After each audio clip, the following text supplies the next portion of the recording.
మంత్రి గారు అక్షర సత్యాలు చెప్పారు. ఎందుకంటే ఇవన్నీ అక్షరీకరణలో గతంలో నేను అక్షరీకరణ చేయటం జరిగింది. అన్ని పచ్చి నిజాలు చెప్పారు, ఉన్నదన్నట్టు చెప్పారు. ఇప్పుడు గౌరవ ముఖ్యమంత్రి గారు బడ్జెట్ గురించి మాట్లాడతారు.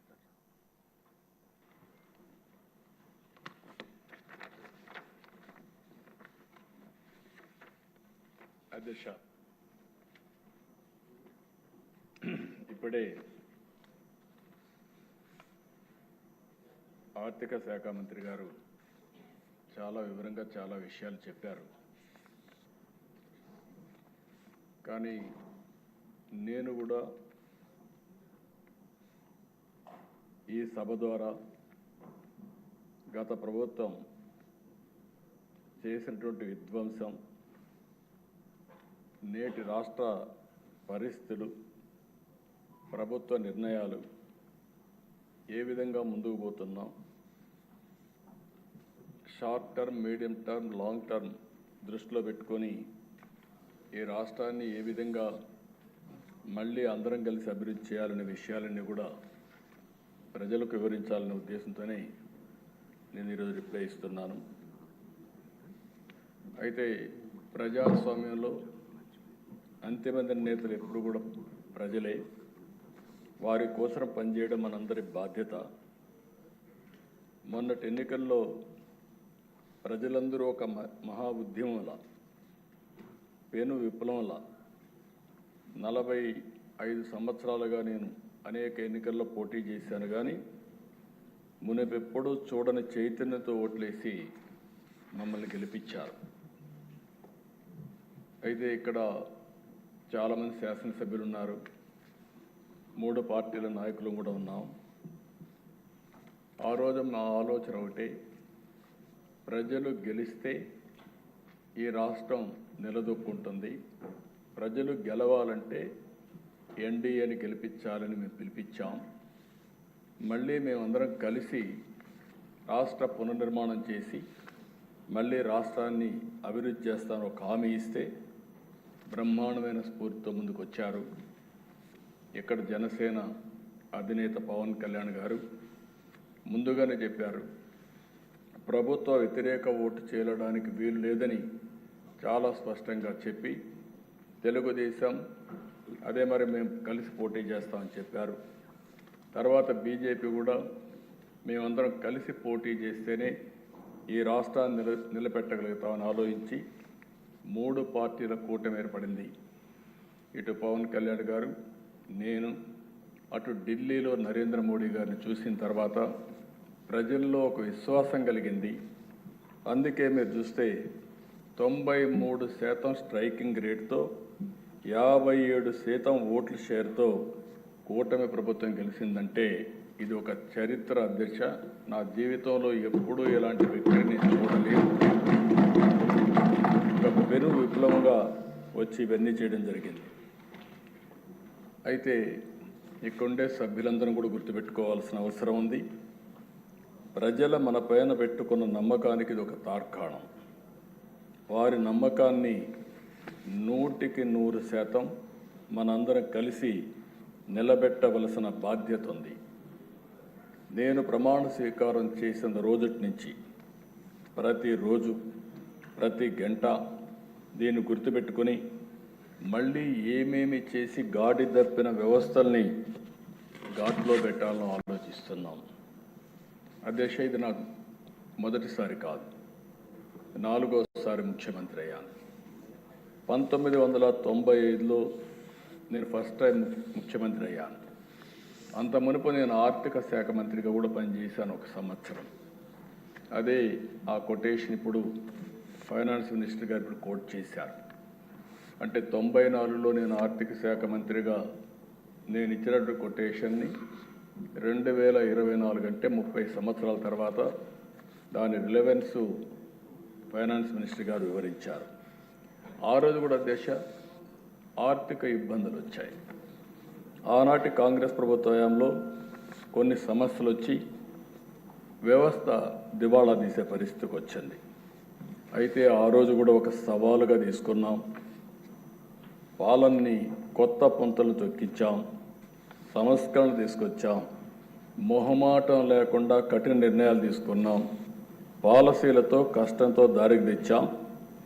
ఆ రోజు మీరు చూస్తే 1995 పరిపాలన ఒక మోడల్ పరిపాలన, కష్టాల నుంచి బయట తీసుకురావడమే కాకుండా మళ్ళీ ఒక స్ట్రాంగ్ ఫౌండేషన్ వేసి ముందుకు పోగలిగాం. అందుకే మీరు చూస్తే ఈరోజు దేశంలోనే తెలంగాణ రాష్ట్రం నెంబర్ 1 రాష్ట్రంగా ఉందంటే దానికి ఆ రోజు తెలుగుదేశం పార్టీ వేసిన ఫౌండేషనే కారణం అని చెప్పి కూడా నేను మీకు తెలియజేస్తున్నాను. అయితే మళ్ళీ ఒక 10 సంవత్సరాలు మేము అధికారం లేకుండా ఉండే పరిస్థితికి వచ్చాం. 2014 విభజన జరిగిన తీరు మనలందరినీ కూడా చాలా కలత చెందేట్టుగా చేసింది. చాలా ఇబ్బందులు పడ్డాం. నాకైతే ఆ రోజు చాలామంది ఆదాయం అంతా హైదరాబాద్లో వస్తుంది, ఈ రాష్ట్రానికి ఆదాయం లేదు, కనీసం పెన్షన్లు వస్తాయా, లేకుంటే మా జీతాలు సకాలంలో వస్తాయా, అభివృద్ధి ఏమవుతుందని భయపడిన రోజులు.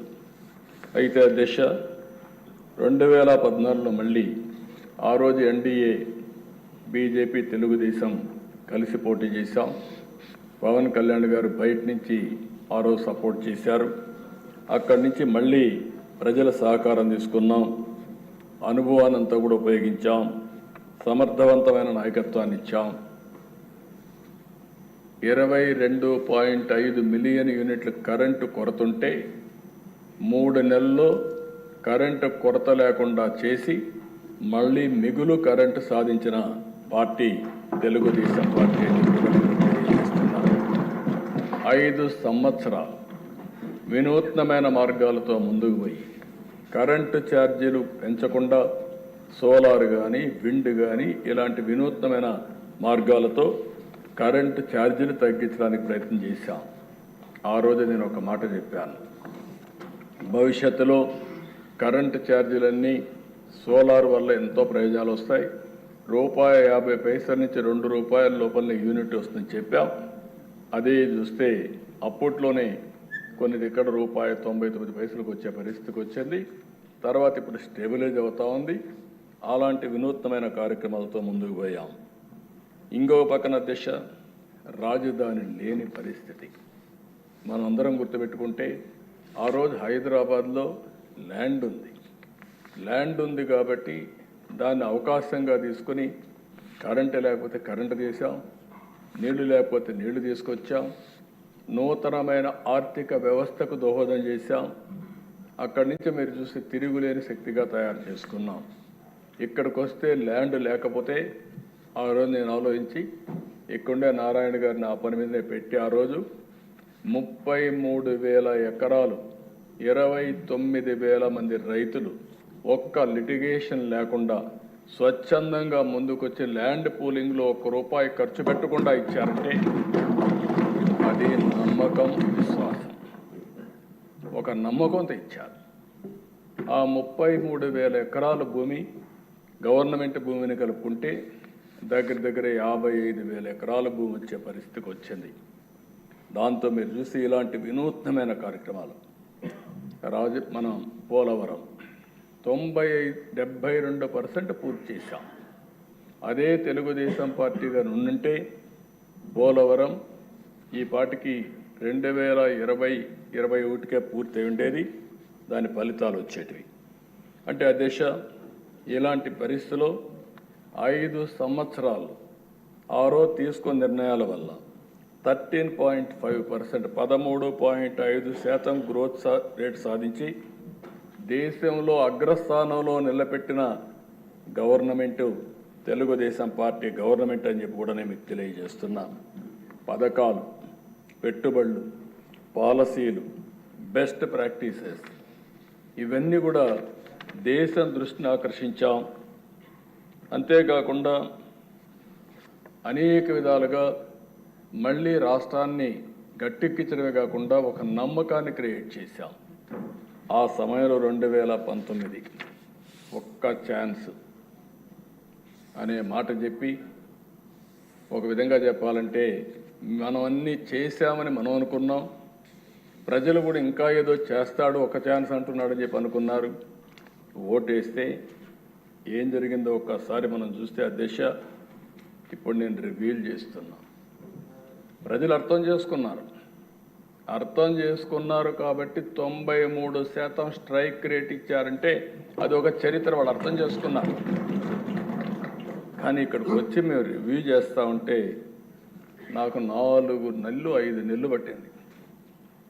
ఒక్కొక్క రివ్యూకి పోతా ఉంటే నమ్మలేని నిజాలు బయట వస్తున్నాయి.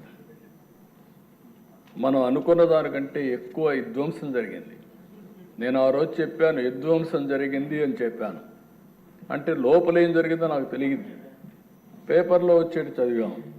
దాన్ని బట్టి మాకుండే అనుభవంతో ఊహించుకున్నాం. మీరు మాట్లాడినప్పుడు కూడా మీరు కూడా అదే చేశారు. ఇక్కడుండే పార్టీలు కూడా అదే ఆలోచించాం. అందరం కలిసి ఆందోళన తెలియజేశాం. మనమైతే ఎక్కడికక్కడ అడిగాం, వైట్ పేపర్స్ అడిగాం. కడాన అకౌంట్స్ మనకిమ్మంటే మనకిచ్చే పరిస్థితి లేదు. గవర్నమెంట్ జీవోలు, ఆన్లైన్లో ఉండే జీవోలు కూడా పెట్టకుండా చేసే పరిస్థితికి వచ్చారు. కడాన మనకివ్వకపోతే పోయారు, కానీ సిఏజీకి కూడా ఇవ్వలేదు. అంటే అధ్యక్ష, మనం ఆలోచించుకోవాల్సింది, సిఏజీ అనేది ఒక రాజ్యాంగబద్ధమైన సంస్థ. అన్ని రాష్ట్ర ప్రభుత్వాలు, కేంద్ర ప్రభుత్వాలు, పబ్లిక్ సెక్టర్ అందరూ కూడా సిఏజీ ఆడిటింగ్ చేయించాలి. అంటే ఆ సిఏజీ ఆడిటింగ్ కూడా చేయించకుండా ఇష్టానుసారంగా ఏం చేయాలో వీడు చేసి ముందుకు పోయే పరిస్థితికి వచ్చారు. దీనివల్ల జరిగింది మనం ఒకసారి చూస్తే, ఈ రాష్ట్రంలో విభజన వల్ల జరిగిన నష్టానికంటే ఈ 5 సంవత్సరాలు నష్టం ఎక్కువ జరిగింది. విధ్వంసం, అరాచక, అసమర్థ, చీకటి పాలనలో రాష్ట్రం 30 సంవత్సరాలు వెనక్కి పరిస్థితికి వచ్చింది. చాలామంది నన్ను అడిగారు, చాలామంది మాట్లాడినప్పుడు చెప్పారు, మీరు ఈరోజు మాట్లాడుతున్నారు అపోజిషన్లో మీటింగుల్లో 10 లక్షల కోట్ల అప్పు ఉన్నాయి, మీరు ఏ విధంగా చేయగలుగుతారన్నారు. అంటే నేను ఒకటే చెప్పాను అధ్యక్ష, ఏ విధంగా చేయగలుగుతారని మీరు అంటున్నారు. 40 సంవత్సరాలుగా నేను రాజకీయాల్లో ఉన్నా. అందరికంటే ఎక్కువ సమయం నాకు ముఖ్యమంత్రి ఇచ్చే అవకాశం ఇచ్చారు. ప్రజలు బ్లెస్ చేశారు. ఈరోజు ప్రజలు కష్టాల్లో ఉంటే నేను పారిపోవడానికి సిద్ధంగా లేను. తిరిగి ఈ రాష్ట్రాన్ని పునర్నిర్మాణం చేయడానికి అడుగడుగు పనిచేస్తాం, కష్టపడి పనిచేస్తాం, సాధిస్తామని ఆ రోజు చెప్పారు. రికార్డులో మీరు చూస్తే నాకు అవగాహన లేక కాదు, 1-2 విధ్వంసాలు కాదు, అరాచకాలు, విధ్వంసం, బ్రాండ్ ఏపీ దెబ్బతినడం, మొత్తం దెబ్బతినే పరిస్థితికి వచ్చింది. అధికారం అంటే మేము ఒకటే ఆలోచించాం, ఇది ఒక బాధ్యత. అధికారంలో ఉన్న, ప్రతిపక్షంలో ఉన్న ఎప్పుడూ ప్రజాపక్షంలోనే పనిచేశాం, ప్రజల కోసమే పనిచేశాం. ఈరోజు అధికారం ప్రజలకు సేవ చేసే అవకాశంగా తీసుకున్నాం. అంటే మళ్ళీ ఈ అధికారాన్ని ఉపయోగించి భవిష్యత్ తరాలకు మంచి భవిష్యత్ అందించే విధానాలకు శ్రీకారం చుడతామని చెప్పి కూడా నేను మీకు తెలియజేస్తున్నా. కానీ ఇవన్నీ మనం ఆలోచిస్తే ఈరోజు గత ప్రభుత్వం చేసిన విధ్వంసం, దోపిడీ, వినూత్నమైన రీతిలో దోపిడీ చేశారు. నేను ఎప్పుడు కూడా కలలో కూడా ఊహించాల రాజకీయ నాయకులు ఈ విధంగా దోపిడీ చేసి తప్పించుకోగలుగుతారని నా జీవితంలో ఎప్పుడు ఊహించలేదు. అంత దోపిడీ జరిగే పరిస్థితి వచ్చింది. ఎక్కడ చూసినా ఎవడికి దొరికింది వాళ్ళు దోచుకునే పరిస్థితికి వచ్చారు. ఇంకో పక్క కక్ష సాధింపు, వ్యవస్థలన్నీ ఒక తప్పుడు పని చేయాలంటే వ్యవస్థలుంటే ఇమ్మీడియట్గా బయట వచ్చేస్తాయి. కాబట్టి వ్యవస్థనే నాశనం చేస్తే మనం అందులో ఏం చేసినా మనకేమీ తెలియదనే ఉద్దేశంతో అన్ని వ్యవస్థలు నాశనం చేశారు. ప్రజాధనాన్ని దుబారా చేసే పరిస్థితికి వచ్చారు. వ్యవస్థల దిశ మొత్తం నిర్వీర్యం అయిపోయినాయి. మామూలు 1-2 వ్యవస్థలు కాదు, అన్ని వ్యవస్థలు నిర్వీర్యం అయిపోయే పరిస్థితి వచ్చింది. 5 ఏళ్ల పాలనలో వాళ్ళు చేసిన తప్పులు, అప్పులు, పాపాలు, నేరాలు రాష్ట్రానికి శాపంగా మారాయి. ఆ రంగం ఈ రంగం అని కాదు, ఏ శాఖలో చూసినా సర్వం అస్తవ్యస్తం చేశారు. అసమర్థ పాలన, అభివృద్ధి నిరోధక నిర్ణయాలు, ప్రజా సంపద దోపిడీ, పన్నుల బాధుడు, స్కాముల కోసమే స్కీములు, అస్తవ్యస్త ఆర్థిక నిర్వహణలో రాష్ట్ర చరిత్రలో ఎప్పుడూ జరగనటువంటి నష్టం జరిగింది. ఒక ఉదాహరణకు ఒక 10 విషయాలు మాత్రం మీ దృష్టికి తీసుకొస్తున్నా, రాష్ట్ర ప్రజల దృష్టికి తీసుకొస్తున్నా. రాష్ట్ర రాజధాని నిర్మాణం నిలిపేశారు, బ్రాండ్ని నిర్వీర్యం చేశారు. ఆ రోజు ప్రపంచమంతా చర్చించారు.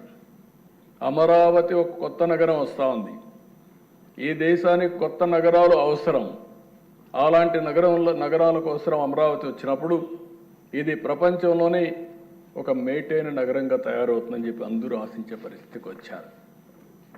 ₹1 ఖర్చు పెట్టాల్సిన అవసరం లేదు. కానీ ఏం చెప్పారు? దేశం 1,00,000 కోట్లు కావాలి, ఎక్కడ డబ్బులు ఉన్నాయన్నారు. నేను ఆ రోజు కూడా చెప్పాను, ఈ ప్రాజెక్టు డబ్బుల కంటే కూడా సెల్ఫ్ ఫైనాన్సింగ్ ప్రాజెక్ట్ ఇది. అక్కడ 10,000 ఎకరాలు దగ్గర భూమి ఉంది, అది అమ్ముకుంటే ఫేజ్డ్ మేనర్లో ఈ రాజధాని కట్టుకోవచ్చు చెప్పే పరిస్థితికి వచ్చాం. వినకుండా చేసే పరిస్థితికి వచ్చారు. జీవనాడి పోలవరాన్ని ఎన్నోసార్లు చెప్పాను, ఆంధ్రప్రదేశ్ జీవనాడి పోలవరం పూర్తి చేసుకుని నదుల అనుసంధానం చేయగలిగితే ఈ రాష్ట్రానికి కరువు అనే పరిస్థితి రాదు. ఇది మనం చేయాల్సిన బాధ్యత ఉంది. విభజన జరిగింది, పోలవరాన్ని నేషనల్ ప్రాజెక్టుగా పెట్టారు, పూర్తిగా కేంద్రం పూర్తి చేస్తామని హామీ ఇచ్చారు. అలాంటప్పుడు దీన్ని చేసుకోవాలని చెప్తే కడాన డయాఫామ్ వాల్ పోలవరంలో 50 లక్షల క్యూసిక్స్ ఆఫ్ వాటర్ పీక్ సీజన్లో డిశ్చార్జ్ అవుతుంది. 50 లక్షల క్యూసిక్స్ ఆఫ్ వాటర్. దేశంలో ఏ ప్రాజెక్టుకి ఇంత నీళ్ళు ఇంత వరద వచ్చే సమస్య లేదు. అలాంటి ప్రాజెక్టులో ఏజెన్సీని మార్చి, అదే మరిగా ఆఫీసర్లను మార్చి, వర్షాలు వస్తే గాలి వదిలిపెట్టారు. దాంతో వర్షాలు వచ్చాయి, మొత్తం డయాఫామ్ వాళ్ళు కొట్టుకోకపోతే 2 సంవత్సరాలు పట్టించుకోలేదు. ఎప్పుడు పోయిందో తెలియదు వీళ్ళకు. తర్వాత సెంట్రల్ గవర్నమెంటు దానిపైన ఐఐటి హైదరాబాద్ నేస్తే వాళ్ళు చాలా స్పష్టమైన రిపోర్ట్ ఇస్తే దానికి కూడా వితండవాదం మొదలుపెట్టే పరిస్థితికి వచ్చారు. ఇంకొక పక్కన దిశ ప్రభుత్వ టెర్రరిజంతో ఉపాధి ఉద్యోగ అవకాశాలు పూర్తిగా గండిపడ్డాయి. ఈ రాష్ట్రంలో ఉండే పరిశ్రమలు వేరే రాష్ట్రానికి పారిపోయే పరిస్థితికి వచ్చారు. పెట్టుబడులు పెడతామని వచ్చే వాళ్ళు వెళ్ళిపోయే పరిస్థితికి వచ్చారు. ఇంకొక పక్క విద్యుత్ రంగం వీళ్ళు మాట్లాడుతున్నారు. 1,29,000 కోట్ల రూపాయల నష్టం వచ్చే పరిస్థితి వచ్చింది. ఒక్క ఉదాహరణ సోలార్ విండ్. ఆ రోజు ఎక్కడికక్కడ అగ్రిమెంట్స్ ఉన్నాయి. అగ్రిమెంట్స్ ఉంటే ఆ అగ్రిమెంట్స్ ప్రకారం తీసుకునే బాధ్యత రాజ్యాంగంగా ప్రభుత్వం పైన ఉంటుంది. కావాలని తీసుకోకపోతే కేంద్రం కూడా హెచ్చరించే పరిస్థితికి వచ్చారు. కడాన కరెంటు తీసుకోలేదు. వాళ్ళు ఆ సోలార్ విండ్ ద్వారా వచ్చిన కరెంటు వీళ్ళకి ఇవ్వలేకపోయారు. కడాన కోర్టు మొట్టికాయలేసి వాళ్ళకి ఇవ్వాలంటే 9,000 కోట్ల రూపాయలు ఇచ్చారు. అంటే కరెంటు వాడుకోకుండా 9,000 కోట్ల రూపాయలు వాళ్ళకు బకాయిలు కట్టి, ఏదైతే క్యాపిటల్ పైన క్యాపెక్స్ పైన ఎప్పుడు డబ్బులు ఇవ్వాల్సిన అవసరం ఉంటుంది, ఇచ్చే పరిస్థితికి వచ్చారు. దానిపైన ₹7.25 ₹7.5 పెట్టి బయట ఓపెన్ మార్కెట్లో కరెంటు కొన్నారు. ఒక వ్యక్తి దుర్మార్గమైన ఆలోచనతో, ఇలాంటి తప్పుడు నిర్ణయాలతో రాష్ట్రంలో ఎలక్ట్రిసిటీ డిపార్ట్మెంట్ని, మొత్తం అతి ముఖ్యమైన రంగాన్ని 1,29,000 కోట్ల రూపాయలు అవినీతిలోకి, నష్టాల్లోకి తోచేసే పరిస్థితికి వచ్చారు. ఈరోజు దాన్ని ఏం చేయాలని అర్థం కాని పరిస్థితి. ఈరోజు నిన్న కూడా మనం చూసాం, ₹1 ట్రూ ఆఫ్ ఛార్జెస్ వేసి అవన్నీ రికమెండ్ చేస్తే ఇప్పుడు వినియోగదారులు దాని మీద భారం పడే పరిస్థితి తీసుకొచ్చారు. అంటే ఒక వ్యక్తి తప్పుడు విధానాలు ఏ విధంగా ఉంటాయో, ఏ విధంగా వెంటాడతాయో ఇది ఒక ఉదాహరణ అని చెప్పి కూడా నేను మీకు తెలియజేస్తున్నా. ఇసుక, మన ఊర్లో దొరికే ఇసుక, ఆ ఇసుక వల్ల కన్స్ట్రక్షన్ జరిగే పరిస్థితి. 40 లక్షల మంది భవన నిర్మాణ కార్మికులు ఆధారపడినటువంటి ఈ ఇసుక పైన వ్యాపారం చేసుకున్నారు, దోపిడీ చేశారు, చిత్ర విచిత్రాలు చేశారు. మేము ఎన్నోసార్లు పోతే మన మీద కేసులు పెట్టారు. అంటే ఎంత దారుణంగా చేశారంటే పెద్ద ఎత్తున దగ్గర 30,000 కోట్ల రూపాయలు దోపిడీ చేసే పరిస్థితికి వచ్చారు. దీంతో కన్స్ట్రక్షన్ మొత్తం ఆగిపోయే పరిస్థితికి వచ్చింది. ఇకపోతే మధ్యమ దేశ నాకైతే అర్థం కాలే, ఇప్పటికి కూడా నేను ఎప్పుడు ఊహించాల ఈ మరి చేయగలుగుతారు కూడా నాయకులు. మొత్తం కబ్జాలు చేశారు. ఇక్కడ ఉండే వాళ్ళు చాలామందికి ఐడియా ఉంటుంది. మ్యానుఫ్యాక్చరింగ్ ఉండేటి కొంతమంది బలవంతంగా లాగేసుకొని వీళ్ళ బ్రాండ్స్ తయారు చేశారు. దానికి సీల్ కూడా ఉంటుంది, దానికి ప్యారల్ సీల్ తయారు చేశారు. ఎంత గొప్ప గౌరవం అంటే వీళ్ళదే మ్యానుఫ్యాక్చరింగ్, వీళ్ళదే డిస్ట్రిబ్యూషన్, వీళ్ళే అమ్మాలి. ఎక్కడ కూడా రాష్ట్రంలో మీరు ఒక్కసారి చూస్తే దశ కిరాణా కొట్టు పోతే టీ వాళ్ళ కూడా పేటిఎం ద్వారా డబ్బులు పే చేయమంటాడు. నువ్వు డబ్బులు ఇస్తాను, నీ డబ్బులు నాకు వద్దు, నువ్వు నీ ఫోన్లో నుంచి నాకు పే చేయి, నాకు మనుషులు లేరు లెక్కేసుకోవడానికి అంటాడు. అలాంటిది మద్యం షాప్లో ఎక్కడ కూడా ఆన్లైన్ కలెక్షన్స్ లేవు. ఏంటి అధ్యక్ష ఇది? సాయంత్రం అయితే కలెక్ట్ చేసిన డబ్బులన్నీ తాడేపల్లి ప్యాలెస్కి రావాలా? ఎక్కడికి పోయిందో నాకు అర్థం కాదు. ఏంటి అరాచకం? ఇలాంటి అరాచకాలు చేసి ప్రజల ఆరోగ్యం పూర్తిగా సర్వనాశనం అయ్యే పరిస్థితి వచ్చింది. ఈరోజు అధ్యక్ష గర్వంగా చెప్పగలుగుతాను, మళ్ళీ ప్రక్షాళన చేశాం. మొన్నటి వరకు ఇక్కడ దొరికిందంతా సైకో బ్రాండ్సే దొరికాయి. ఇప్పుడు ఏ బ్రాండ్ కావాలన్నా ఆ బ్రాండ్, వరల్డ్ వైడ్ ఉండే బ్రాండ్స్ అన్నీ దొరికే పరిస్థితికి వచ్చింది. ఆ పరిస్థితి తీసుకొచ్చాం. నేను కోపంతో బాధతో మాట్లాడుతున్నా.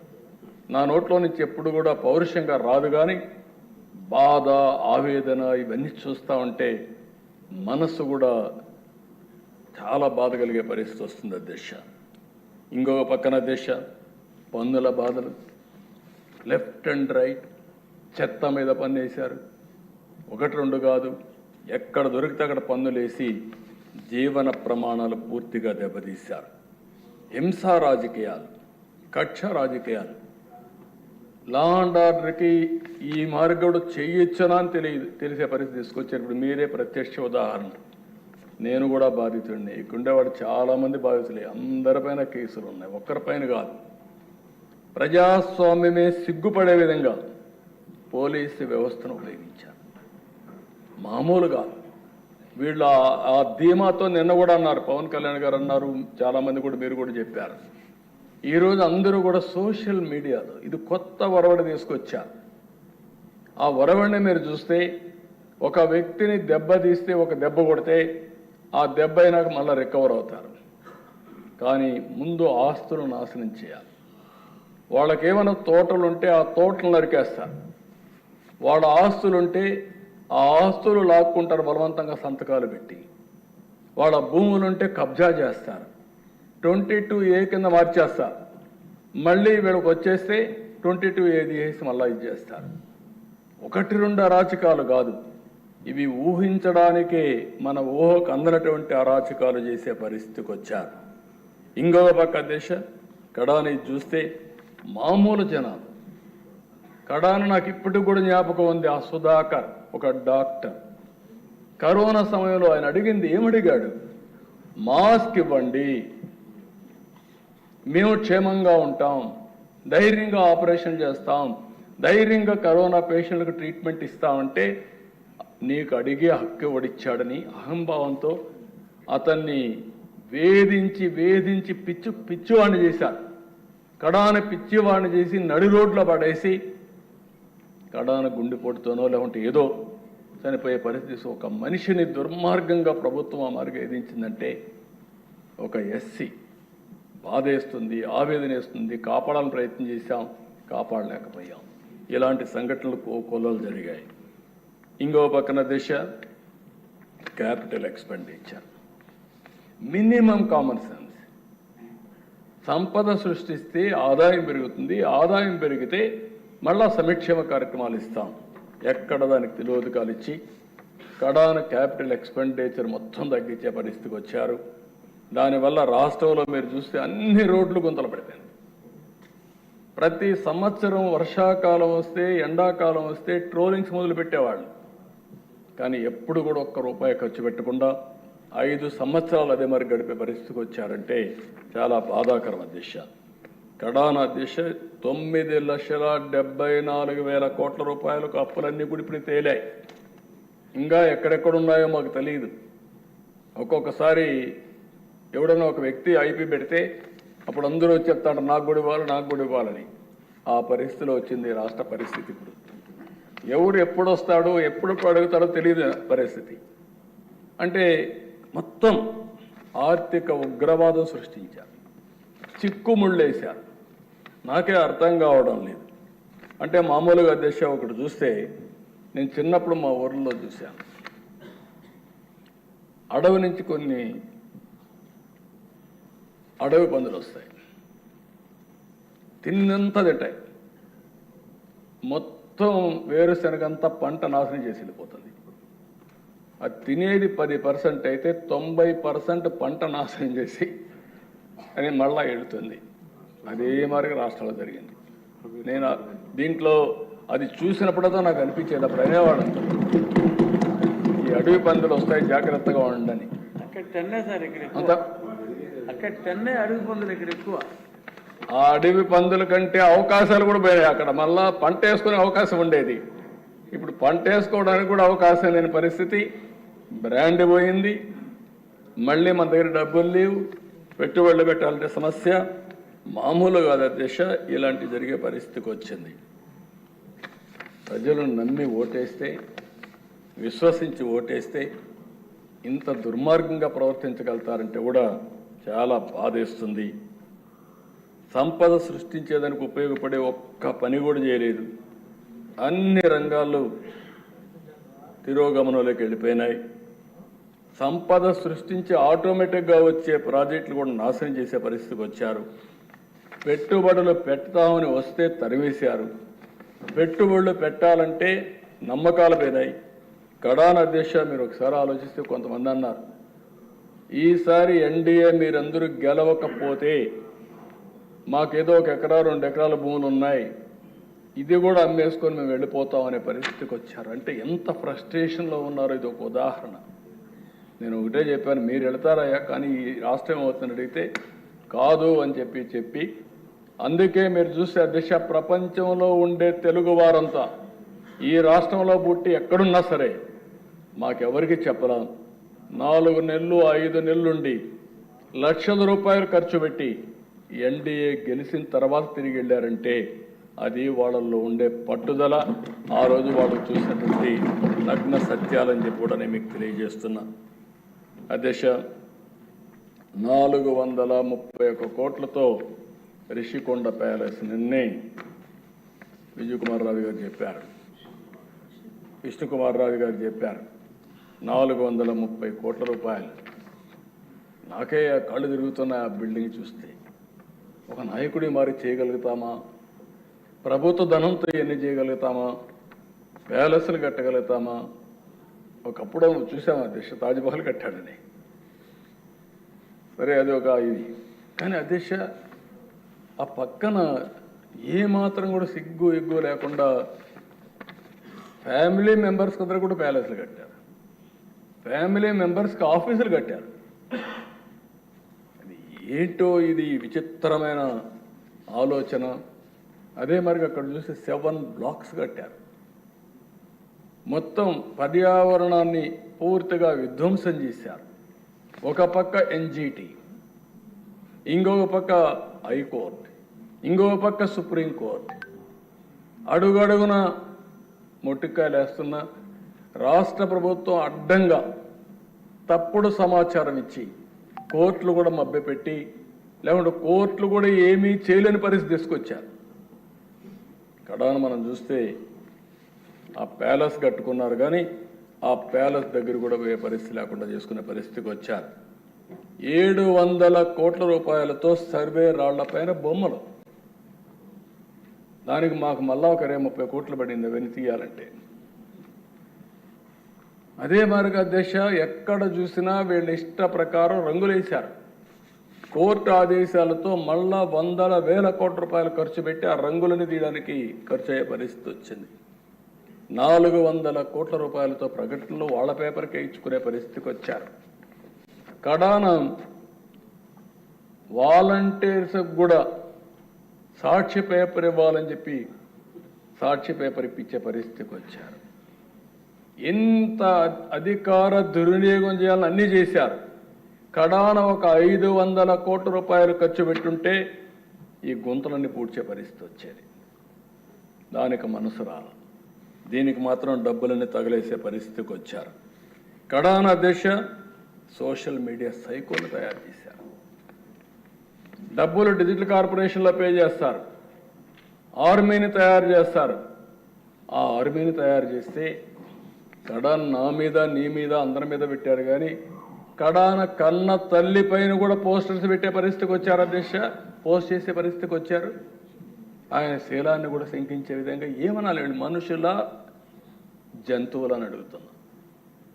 మళ్ళా సిగ్గు లేకుండా మాట్లాడుతున్నారు. ఈరోజు ఎక్కడికక్కడ మాట్లాడుతున్నారు. అంటే తల్లిని కూడా క్యారెక్టర్ అసాసినేషన్ చేస్తే వాళ్ళని మీరు నేను ఒక లెక్క, ఈ రాష్ట్ర ప్రజానికి ఒక లెక్క అని అడుగుతున్నా. నేను బాధ ఆవేదనతో అడుగుతున్నా. నేను అందుకే ఒకే మాట చెప్పాను, ఎన్డీఏలో ఏ లీడర్ కూడా ఇలాంటి అసభ్యకరమైన పోస్టులు పెట్టాం. ఒకవేళ పెడితే వాళ్ళని ఏ విధంగా పనిష్ చేస్తున్నామో మన వాళ్ళు కూడా అదే మరి చేస్తా. ఈ రాష్ట్రంలో ప్రతి ఒక్క ఆడబిడ్డకు రక్షణ ఇచ్చే బాధ్యత, గౌరవంగా బ్రతికే విధంగా విధానాలు తీసుకొస్తారని చెప్పా. అందుకే ఒకే మాట అన్నాను, రాబోయే రోజుల్లో ఏ ఒక్క ఆడబిడ్డ కూడా అవమానపడడానికి వీల్లేదు. కఠినంగా వ్యవహరిస్తాం, మెర్సిలెస్గా ఉంటాం, చట్టానికి పదును పెడతాం.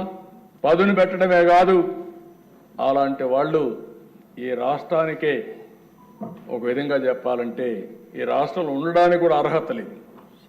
నేను చాలా స్పష్టంగా చెప్తున్నా, ప్రజల కోసం, ఆడబిడ్డల రక్షణ కోసం ఈ ప్రభుత్వం కఠినమైన నిర్ణయాలు తీసుకొని ఉక్కు పాదంతో అణిచివేస్తాం తప్ప వదిలిపెట్టే సమస్య లేదని మరొకసారి ఈ సభ ద్వారా ఆడబిడ్డలందరికీ విజ్ఞప్తి చేస్తున్నా.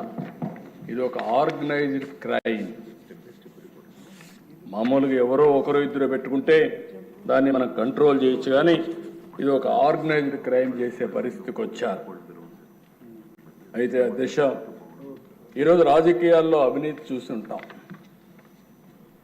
కానీ అవినీతి అక్రమాల కోసమే రాజకీయానికి వచ్చిన వాళ్ళు. ఇది ఒక పెద్ద ప్లానింగ్ అధ్యక్ష. 45 ఏళ్ళైంది మా పార్టీ. ఇంతవరకు మాకు పేపర్ లేదు, టీవీ లేదు. పార్టీ పెట్టేటప్పుడే, పార్టీ పెట్టకపోయినా ఒక టీవీ లేకపోతే ఒక పేపర్ ఇవన్నీ క్రియేట్ చేసుకొని స్టార్ట్ చేశారు. ఇంకొక పక్కన అధ్యక్ష, ఎక్కడ చూసినా పెద్ద ఎత్తున అవినీతి కొత్త నిర్వచనాలు చేసుకొచ్చే పరిస్థితికి వచ్చారు. ఇవన్నీ చేసి రాష్ట్రంలో మీరు చూస్తే రైతు బజార్లని, తహసీల్దార్ ఆఫీసుల్ని, కొన్ని హెల్త్ సెంటర్లని తాకట్టు పెట్టారు. ఇంకో పక్క మద్యం నిషేధిస్తామని చెప్పి 5 ఏళ్ళలో చేసేస్తున్నామని చెప్పి మద్యం పైన వచ్చే ఆదాయాన్ని 25 సంవత్సరాలు తాకట్టు పెట్టి దాంట్లో డబ్బులు తీసుకొచ్చే పరిస్థితికి వచ్చారు. 25,000 కోట్లు తీసుకొచ్చే పరిస్థితికి వచ్చారు. ఏమన్నాను అడుగుతున్నా. అంటే ఎక్కడికి పోయిందో అర్థం కాని పరిస్థితి వచ్చింది. కేంద్రం ఇచ్చిన నిధులన్నీ దారి మళ్ళించారు. పేదలకు చెందవలసిన పథకాలు చాలా వరకు గండి కొట్టే పరిస్థితికి వచ్చారు. ఈరోజు మీరు చూస్తే అధ్యక్ష, ఇంత మునిపే మినిస్టర్ గారు చెప్పారు, ఆ డబ్బులు కానీ వచ్చుంటే మళ్ళీ మనకు కేంద్రం ఎప్పుడు కూడా డిఫరెంట్ స్కీమ్స్కి డిఫరెంట్ పందాలు డబ్బులు ఇస్తారు. ఈరోజు నరేగా ఉంది, 90% కేంద్ర నిధులు వస్తాయి, మంది 10% వస్తుంది. ఇందులో 70% లేబర్కి ఇవ్వాలి, 30% మెటీరియల్ కాంపోనెంట్కి ఇచ్చుకునే అవకాశం ఉంటుంది. దీన్ని ఎంత, ఇది డిమాండ్ డ్రివన్ ప్రోగ్రామ్. మనం ఎంత ఉపయోగించుకుంటే అంత ముందుకు పోతాం. ఈ కార్యక్రమాన్ని ఉపయోగించుకొని గత ప్రభుత్వంలో లోకేష్ గారు పంచాయతీరాజ్ మినిస్టర్గా ఉంటే 24,000 కిలోమీటర్లు సిమెంట్ రోడ్లు వేయగలిగారు. 5 సంవత్సరాలు ఏం చేశారు? ఎక్కడికి పోయినాయి ఈ డబ్బులు? ఏమైపోయినాయి ఈ డబ్బులు అడుగుతున్నాను సమాధానం చెప్పి. ఇప్పుడు అదే పవన్ కళ్యాణ్ గారు వచ్చిన తర్వాత 4,500 కోట్ల రూపాయలతో 30,000 పనులు సంక్రాంతికి పూర్తి చేస్తామని చెప్పే పరిస్థితికి వచ్చారంటే అది నాటికి నేటికి వ్యత్యాసం అని చెప్పి కూడా నేను మీకు తెలియజేస్తున్నా. ఇంకో పక్కన దిశ జల్ జీవన్ మిషన్ ఒక ఉదాత్తమైన కార్యక్రమం. ఇది కేంద్ర ప్రభుత్వం కార్యక్రమం తీసుకున్నారు. ప్రతి ఒక్క ఇంటికి కొళ్ళాయి ద్వారా నీళ్లు ఇవ్వాలి, ట్యాప్ ద్వారా నీళ్లు ఇవ్వాలి. దీనికి 45% కేంద్రం ఇస్తుంది, 45% రాష్ట్రం పెట్టుకోవాలి, 10% బెనిఫిషరీ పే చేయాలి. దీనివల్ల ఎక్కడైతే సస్టైనబుల్ సోర్స్ ద్వారా ఎక్కడైతే నీళ్లుంటాయో ఎప్పటికీ అలాంటి రిజర్వాయర్స్ నుంచి తీసుకోవాలని చెప్పి పెట్టారు. ఇది కానీ వచ్చుంటే నీటి సమస్య పరిష్కారం అయ్యేది, కంటామినేషన్ ఉండేది కాదు. ఈస్ట్ గోదావరి, వెస్ట్ గోదావరి ఉంది, చేపల చెరువులు వచ్చాయి, నీళ్లు తాగడానికే అవకాశం లేని పరిస్థితి వచ్చింది. అలాంటప్పుడు గోదావరి నీళ్లు తీసుకొచ్చి ఇంటింటికి ఇచ్చుంటే ఈ సమస్య పూర్తిగా పరిష్కారం అయ్యేది. అలాంటిది యూపీ చూస్తే, ఉత్తరప్రదేశ్ చూస్తే 1,00,000 కోట్ల రూపాయలు వాళ్ళు ఖర్చు పెట్టి ఈ కార్యక్రమాన్ని పూర్తి చేసుకునే పరిస్థితికి వచ్చారు. మనం ఎక్కడా చేయకుండా వదిలిపెట్టి వచ్చిన డబ్బులు కూడా దుర్వినియోగం చేసి డైవర్షన్ చేస్తే మళ్ళా దానికి కూడా డబ్బులు ఇచ్చి యూటిలైజేషన్ సర్టిఫికెట్స్ ఇచ్చి ఇప్పుడు మళ్ళా రీస్ట్రక్చరింగ్ ముందుకు పోయే పరిస్థితికి వచ్చాం. బోర్లో ఉండే వాటర్ తీసుకొని జల్ జీవన్ మిషన్ కింద ఫుల్ఫిల్ చేసే పరిస్థితికి వచ్చారు. బోర్ ఎండిపోతే నీళ్ళు ఎక్కడి నుంచి వస్తాయని అడుగుతున్నా, ఆబ్జెక్టివ్ ఏంటని అడుగుతున్నా. అంటే నీ ఇష్టం వచ్చినట్టు చేసి ఏం చేసినా జరిగిపోతుంది, ఎవరు అడగలేరు అనే దుర్మార్గమైన ఆలోచనతో ముందుకు పోయే పరిస్థితికి వచ్చారు. ప్రయోగాలతో విద్యా వ్యవస్థని సర్వనాశనం చేశారు. ఒక జీవో తీసుకొచ్చారు, 4 కిలోమీటర్లు ఇది పెట్టి 1, 2, 3 పెట్టి ఇవన్నీ డివైడ్ చేసి కడాన డ్రాప్ అవుట్స్ విపరీతంగా పెరిగే పరిస్థితికి వచ్చింది. మాట్లాడితే ఇంగ్లీష్ మీడియం, ఏదో ఆయన ఒక్కడి వల్లనే ఆనాటి ప్రభుత్వం వల్లనే ఇంగ్లీష్ మీడియం పుట్టినట్టు, ఇంగ్లీష్ ఈ దేశంలో నేర్చుకున్నట్టు, అంతవరకు ఎవరికి ఇంగ్లీషే రానట్టు విపరీతంగా మాట్లాడే పరిస్థితికి వచ్చారు. ఎవరన్నా మాట్లాడితే వాళ్ళని పేదవాళ్ళకు వ్యతిరేకంగా చిత్రీకరించే పరిస్థితికి వచ్చారు. ఇంగ్లీష్ మీడియం అనేది నువ్వు నేను చెప్పేది కాదు. బ్రిటిష్ వాళ్ళు పోతూ 100 సార్లు చెప్పాను, పోతూ ఇంగ్లీష్ వదిలిపెట్టిపోయారు. కోహినూర్ డైమండ్ కూడా తీసుకెళ్లారు వాళ్ళు, కానీ ఇంగ్లీష్ మనం తీసుకుపోలేకపోయారు. అప్పటికి అందరూ నేర్చేసుకున్నారు.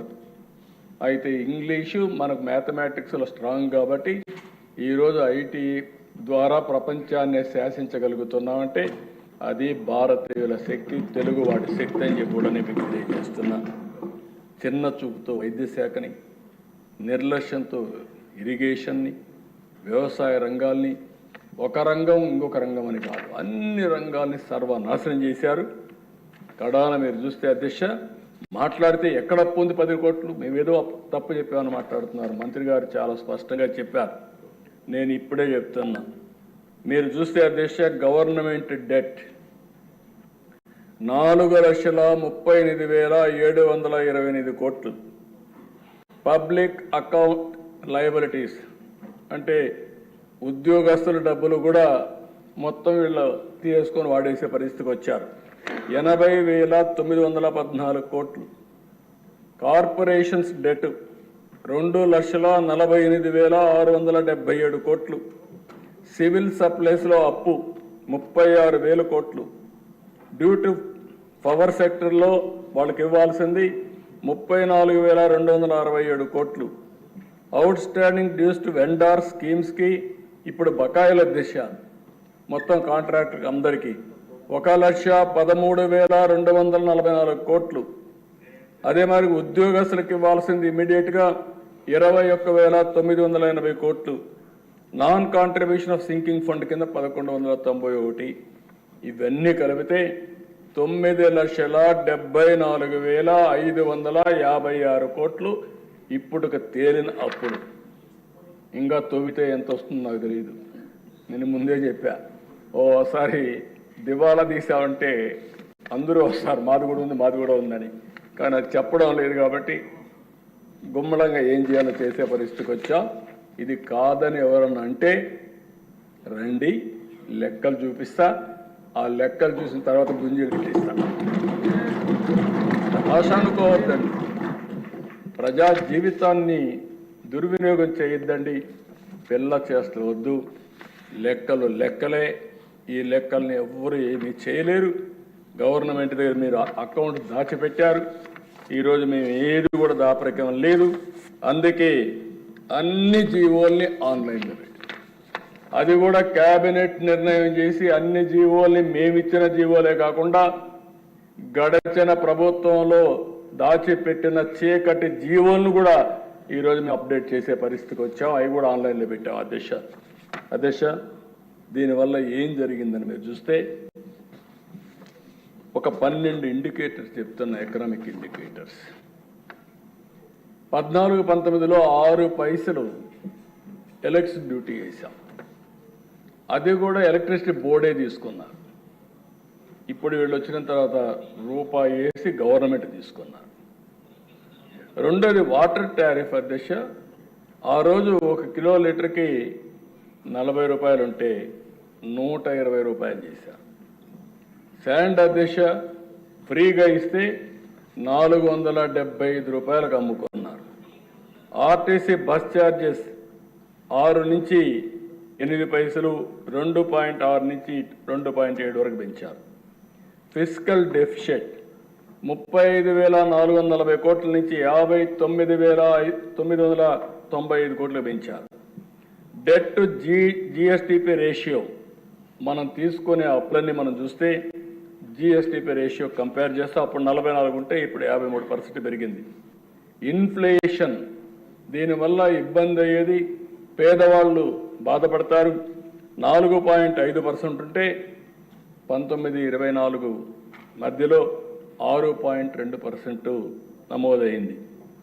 పర్ క్యాపిటా డెట్ 74,790 ఉంటే 1,44,336 రూపాయలు పెరిగింది. అప్పు పెరిగింది, ఖర్చులు పెరిగాయి, ఆదాయం తగ్గింది. అదే మరి అధ్యక్ష మీరు ఇంకో పక్కన చూస్తే పర్ క్యాపిటా ఇన్కమ్ గ్రోత్ 13.2% ఉంటే తెలుగుదేశం హయాంలో వీళ్ళు వచ్చిన తర్వాత 9.5కి తగ్గింది. అంటే ఆదాయం తగ్గిపోయింది, వ్యక్తిగత ఆదాయం తగ్గింది, రాష్ట్ర ఆదాయం తగ్గింది, ఖర్చు పెరిగాయి, అనేక విధాలుగా అస్తవ్యస్తంగా. ఇండస్ట్రియల్ క్రెడిట్ గ్రోత్ 15.3% ఉంటే అది 6.8% తగ్గిపోయింది. పర్ క్యాపిటా కన్జంప్షన్ 9% ఉంటే 2% పడిపోయింది. యూనిట్ స్టార్టెడ్ ప్రొడక్షన్ 288 యూనిట్లు ఆ రోజు ప్రొడక్షన్కి వస్తే అవి 80కి తగ్గిపోయినాయి. ఇవన్నీ కూడా అధ్యక్ష ఇండికేటర్స్ అన్నీ మనం జిఎస్టిపితో ఎప్పటికప్పుడు మెజర్ చేస్తాం. అగ్రికల్చర్, ఇండస్ట్రీ, సర్వీసెస్ కింద. అగ్రికల్చర్లో అధ్యక్ష 16.6% తెలుగుదేశం పార్టీ హయాంలో growth rate, highest growth rate in the country agriculture. మేము వ్యవసాయం చేసాం, పొడిచాం అంటారు. ఏం పొడిచారు మీరు? మీరు వచ్చేకొంది 10.5% తగ్గిపోయింది. దగ్గర 6.1% తగ్గిపోయింది. సమాధానం చెప్తారని అడుగుతున్నా. ఇంకో పక్క ఇండస్ట్రీ 11.9 ఉంటే అది 11. ఉంది. సర్వీసెస్ 11.9 ఉంటే 10.2 పడిపోయింది. మొత్తం అగ్రికల్చర్ కానీ అన్ని కలిపి అధ్యక్ష ఓవరాల్గా 13.5% గ్రోత్ రేట్ 5 సంవత్సరాలు. వీళ్ళు వచ్చిన తర్వాత 10.6% తగ్గింది. అంటే ఈ 2.9% 3% తగ్గితే దీని ఇంపాక్ట్ 5 సంవత్సరాల్లో రాష్ట్రానికి వచ్చే గ్రోత్ రేట్ 6,94,000 కోట్ల రూపాయలు తగ్గిపోయింది. ఇంకో పక్క రాష్ట్రానికి వచ్చే ఆదాయం 13.5% పెరుగుంటే 76,195 కోట్ల రూపాయల అదనపు ఆదాయం వచ్చేది. 76,000 కోట్ల రూపాయలు వస్తే ఎన్ని సంక్షేమ కార్యక్రమాలు చేయొచ్చునో అది ఒక ఉదాహరణ మాత్రం. ఇంకో పక్కన మీరు చూస్తే అధ్యక్ష, జిఎస్టిపి తెలంగాణ ఆంధ్రప్రదేశ్ ఎప్పుడు కంపేర్ చేసేవాడిని. హైదరాబాద్ అక్కడికి వెళ్ళింది, వాళ్ళకి ఆదాయం ఎక్కువ ఉంది, ఇక్కడ జనాభా ఎక్కువ ఉన్నారు. ఈ జనాభా కారణంగా జీవన ప్రమాణాలు పెరగాలంటే ఆదాయం పెరగాలని ఆలోచించి ఎప్పటికప్పుడు ముందుకు పోయేవాళ్ళం. అందుకని 2018-19లో జిఎస్టిపి తెలంగాణ ఆంధ్రప్రదేశ్ కంపేర్ చేస్తే ఆంధ్రప్రదేశ్ 17,000 కోట్ల రూపాయలు అదనంగా వచ్చే పరిస్థితి తీసుకొచ్చాం. అదే సమయంలో 23-24 వచ్చే కొందికి ఆంధ్రప్రదేశ్ తెలంగాణ కంపేర్ చేస్తే తెలంగాణ 62,000 కోట్ల రూపాయలు మనకంటే ఎక్కువ ఉంది. 17,000 కోట్ల రూపాయల ఆదాయం ఎక్కువ, జిఎస్టిపి ఎక్కువ ఉండేది. 62,000 కోట్ల రూపాయలు తెలంగాణకు ఆదాయం ఎక్కువ వచ్చే పరిస్థితి వచ్చిందంటే, జిఎస్టిపి వచ్చే పరిస్థితి వచ్చిందంటే సమాధానం చెప్పే ధైర్యం ఉందని అడుగుతున్నా. ఇది మీ అసమర్థత కాకపోతే ఏంటి, మీ అరాచకం కాకపోతే ఏంటి, మీ అవినీతి కాకపోతే ఏంటి అని అడుగుతున్నా. ఇంకో పక్కన దిశ పర్ క్యాపిటల్ ఇన్కమ్ తెలంగాణకు ఆంధ్రప్రదేశ్ కంపేర్ చేసుకుంటే 18-19లో తెలంగాణ ఆంధ్రప్రదేశ్ అప్పటికే 55,000 రూపాయలు తక్కువ ఉంది మనకు. అంత మునుపు ఇంకా ఎక్కువ ఉండేది, తగ్గించుకుంటూ వచ్చాం. తెలంగాణ జనాభా తక్కువ, ఆదాయం ఎక్కువ. ఆంధ్రప్రదేశ్ జనాభా ఎక్కువ, ఆదాయం తక్కువ. అందుకనే మనం ఎక్కడికక్కడ చేసుకుంటూ వస్తే 55,000 రూపాయలు వ్యత్యాసం తీసుకొచ్చాం. ఈరోజు అధ్యక్ష 23-24 1,14,000, 55,000 డబుల్ కంటే ఎక్కువ అయిపోయింది. అంటే వీళ్ళే కానీ ఉండుంటే ఇంక ఈ రాష్ట్రం మనం ఊహించిన పరిణామాలకు వెళ్ళిపోయి ఉండేది. అంటే ఒక తలసరి ఆదాయం పెరగలేదు, జిఎస్టిపి పెరగలేదు, వ్యవసాయం అభివృద్ధి కాలేదు, అప్పులు తెచ్చారు. ఏం చేశారంటే నేను బటన్ నొక్కానంటే బటన్ నొక్కడం ఆన్సర్ అని అడుగుతున్నా. బటన్ నొక్కితే వాళ్ళకి ఏమన్నా వచ్చిందా అని అడుగుతున్నా. ఖర్చులు పెరిగాయి. ఇంకో పక్క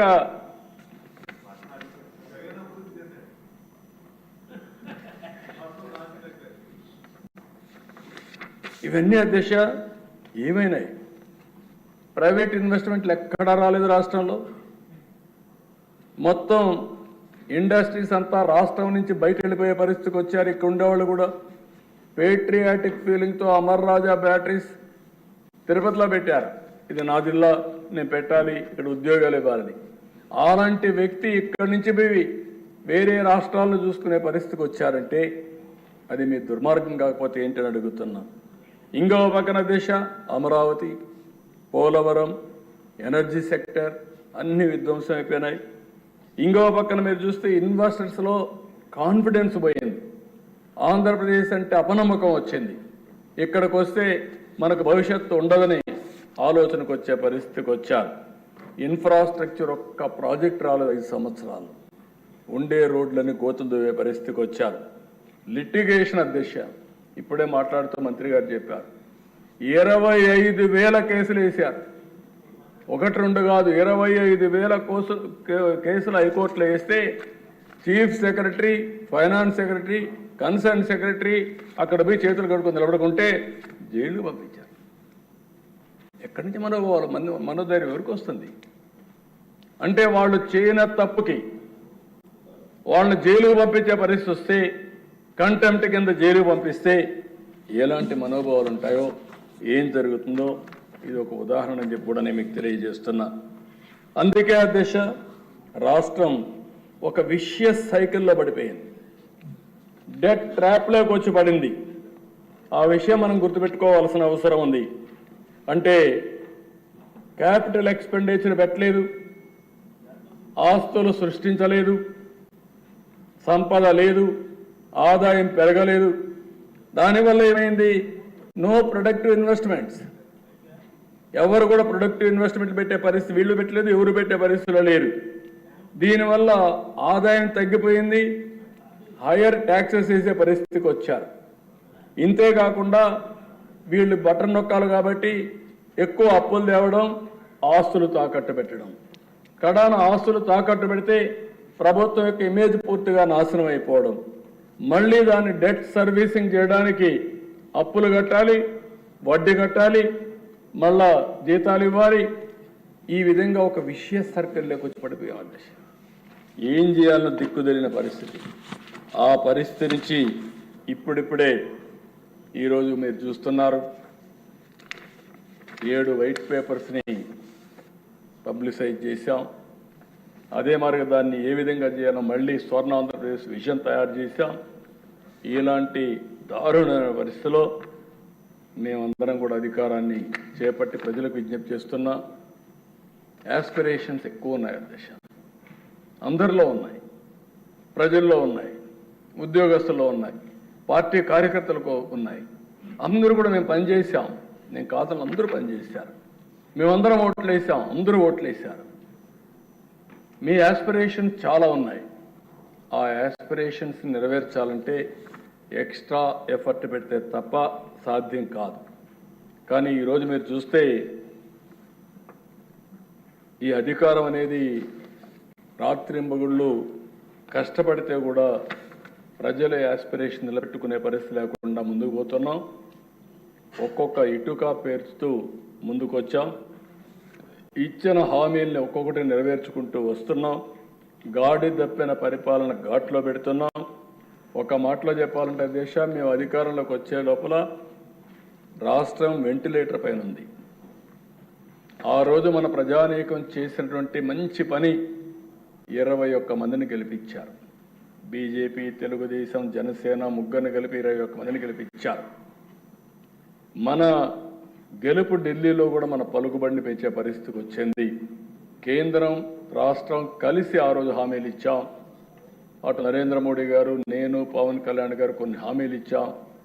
ఆ హామీలు నిలబెట్టడానికి కేంద్రం పూర్తిగా సహకరించింది. ఆ సహకారం లేకపోతే ఈ రాష్ట్రం ఏమయ్యేదో నేను కూడా ఒకసారి ఆలోచిస్తే, నేను ఒకవేళ అనుభవం ఉన్నా చేయగలుగుతానా లేదా అని ఆలోచించినప్పుడు చాలా సమస్య అయ్యేది. అలాంటి సమస్య నుంచి వెంటిలేటర్ నుంచి పైకి తీసాం అధ్యక్ష. ఆ విషయం గుర్తుపెట్టుకోవాలి అందరం. అయిపోయిందని నేను చెప్పడం లేదు. ఎక్కడ వెసులుబాటే లేని పరిస్థితి. అప్పు తేవాలంటే FRBM, ఇంకో పక్కన ఎక్కడైనా ఆస్తులు అమ్మాలంటే ఆస్తులు కూడా లేని పరిస్థితి. ఈ పరిస్థితిలో నుంచి మనం ఘాటున పెట్టే పరిస్థితికి వస్తున్నాం. ఇవన్నీ చేయగలిగామంటే మనకుండే అనుభవం, ఒక సిన్సియర్గా పనిచేయడం, ప్రజలు లేకుంటే ఉద్యోగస్తులు అందరూ సహకరించారు అధ్యక్ష. మరొక్కసారి అందరికీ పేరు పేరున మనస్ఫూర్తిగా ధన్యవాదాలు తెలియజేస్తున్నా, అభినందన తెలియజేస్తున్నా. మీ అందరి సహకారంతో ఈరోజు అడుగడుగు ముందుకేయగలుగుతున్నాం. 150 రోజులు నేను ముందే చెప్పాను. రోజులు లెక్క పెట్టుకుంటున్నాం, గంటలు లెక్క పెట్టుకుంటున్నాం, నిమిషాలు లెక్క పెట్టుకుంటున్నాం. 150 రోజులు ఎన్నో పథకాలు, కార్యక్రమాలు, నిర్ణయాలు, పాలసీలు. నేను ఒకే మాట చెప్తున్నాను, నా దగ్గర డబ్బులు లేవు కానీ నూతనమైన ఆలోచనలు ఉన్నాయి. ఒక మంచి ఆలోచన ప్రపంచాన్నే మారుస్తుంది. అలాంటి ఆలోచనలతో ముందుకు వద్దాం. మళ్ళీ సంపద సృష్టిద్దాం, పేదరిక నిర్మూలన చేద్దాం, ఉపాధి అవకాశాలు కల్పిస్తామని ముందుకు పోతున్నాం. ఈరోజు అందుకనే మీరు చూస్తే నిన్ననే 6 బెస్ట్ పాలసీలు తీసుకొచ్చాను. ఏ రాష్ట్రంలో ఇచ్చిన ఇన్సెంటివ్స్ కంటే అదనంగా ఇచ్చాం. అదే సమయంలో ఈ 6 పాలసీల్లో ఒకప్పుడు ఈజ్ ఆఫ్ డూయింగ్ బిజినెస్ అంటే కాదు, స్పీడ్ ఆఫ్ డూయింగ్ బిజినెస్. అవసరమైతే అడ్మినిస్ట్రేషన్ పరిగెత్తిస్తాం, పనులు చేపిస్తాం, చేస్తామని పెట్టాం. దీనివల్ల ఆదాయం వస్తుంది. వచ్చిన ఆదాయంతో వాళ్ళకి సబ్సిడీ ఇన్సెంటివ్స్ ఇస్తాం.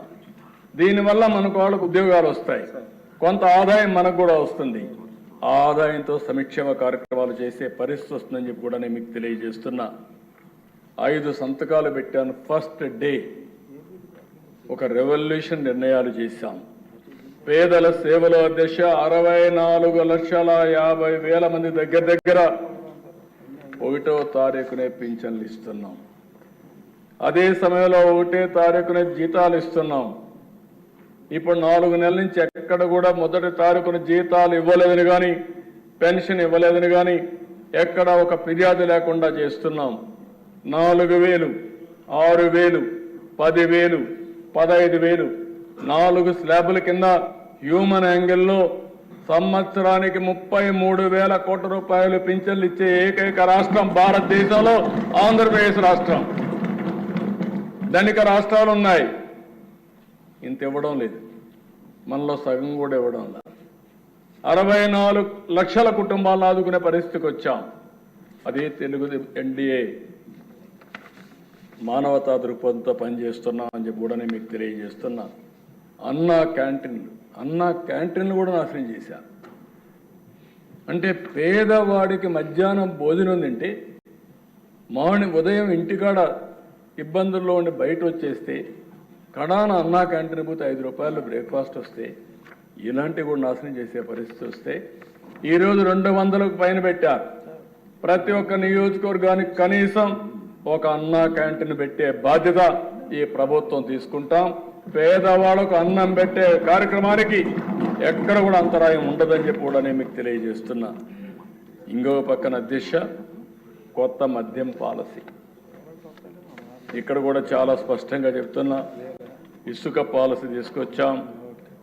అందరినీ కూడా విజ్ఞప్తి చేస్తున్నా, మీ నియోజకవర్గాల్లో మీరు ఈ పాలసీల్ని సమర్థవంతంగా అమలయ్యే బాధ్యత శాసనసభ్యులు కూడా తీసుకోవాల్సిన అవసరం ఉంది.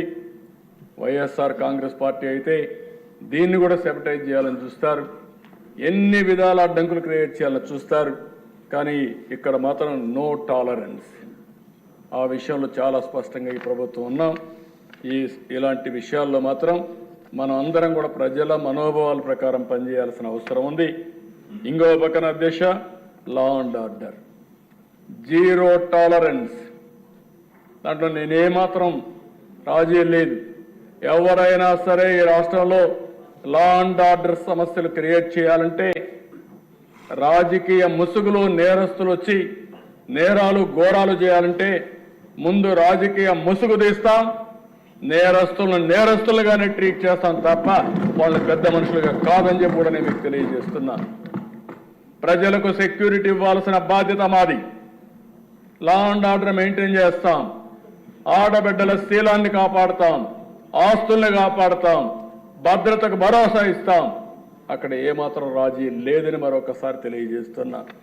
ఈరోజు వీళ్ళు ఇక్కడికి రాకపోవచ్చు, నేను చెప్పాల్సింది రాష్ట్ర ప్రజలకు చెప్పాల్సిన బాధ్యత మనకు ఉందని చెప్పి కూడా నేను మీకు తెలియజేస్తున్నా. ఇంకో పక్కన ఈరోజు దిశ జాబ్ ఫస్ట్, దీనికి అత్యుత్తమైన పాలసీలు తీసుకొచ్చాం. రేపు వెళ్ళిన టూరిజం కూడా తీసుకొస్తాం. 20 లక్షల ఉద్యోగ కల్పన ధ్యేయంగా పెట్టుకున్నాం. దీంతో ముందుకు పోతాం. ఇప్పుడే కేంద్రం నుంచి ఇచ్చిన నిధులు కానీ ఇవన్నీ పెట్టి అమరావతి పట్టాలెక్కిచ్చాం, పోలవరం పట్టాలెక్కిచ్చాం. రాబోయే 2 సంవత్సరాల్లో పోలవరాన్ని పూర్తి చేయాలని దృఢ సంకల్పంతో ఈ ప్రభుత్వం ఉంది. ఇంకా అన్ని మార్గాలు కూడా అన్వేషిస్తున్నాం. అవసరమైతే నదుల అనుసంధానం కూడా ఏ విధంగా చేయాలనో చేసి ఎప్పటికైనా సరే పోలవరం నుంచి గోదావరి పెన్నా, గోదావరి వంశధార టు పెన్నాగా నదుల అనుసంధానం జరిగితే ఈ రాష్ట్రానికి కరువు అనే మాట రాదు. ప్రతి ఒక్క ఎకరాకు నీళ్లు ఇచ్చే ఇది వస్తుంది. దక్షిణ భారతదేశంలో ఈ నదుల అనుసంధానం జరిగితే ఇదే మొదటి రాష్ట్రం అవుతుంది. దానికి దృఢ సంకల్పంతో ఉన్నాం, గట్టి సంకల్పంతో పనిచేస్తున్నాం. అది కూడా వర్కౌట్ చేస్తున్నాం అని చెప్పి కూడా నేను మీకు తెలియజేస్తున్నా. ఇంకో పక్కన దిశ ఏదైతే సూపర్ 6లో దీపం 2 ఇచ్చాం, దీన్ని కూడా రాబోయే 4 నెలలు ఎవరైతే గ్యాస్ కావాలో తీసుకుని వెసులుబాటు ఇచ్చాం. దాన్ని కూడా మేము ఆలోచిస్తున్నాం, కేంద్రంతో మాట్లాడుతున్నాం.